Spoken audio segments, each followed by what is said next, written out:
6వ బహుమతి సాధించినటువంటి యజమాని కొప్పలి నాగేశ్వర గారు చెన్నమ్మ కొప్పలి గ్రామం సాధించిన కడప జిల్లా గమై మోహన వెంకటసుబ్బయ్య గారు సిద్ధవడ గ్రామ సిద్ధవడ మండలం కడప జిల్లా 6వ బహుమతి సాధించడం జరిగింది. ఈ యొక్క కార్యక్రమానికి విచ్చేసినటువంటి సహకరించినటువంటి పశుపతి యజమానులందరూ కూడా ప్రత్యేకంగా ధన్యవాదాలు తెలియజేస్తుంటూ ఈ యొక్క కార్యక్రమానికి శ్రీకారం చుట్టినటువంటి గౌరవసభ్యులు గౌరవనీయులైనటువంటి గుప్తా నరసింహారెడ్డి గారికి కూడా ప్రత్యేకంగా ధన్యవాదాలు తెలియజేస్తున్నామండి. నా సౌండ్ చేసిన విధానం టైం తీసుకురా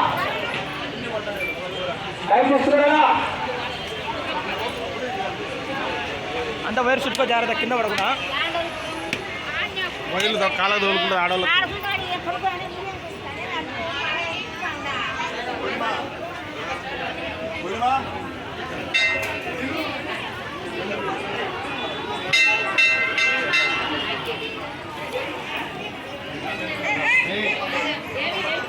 మొత్తం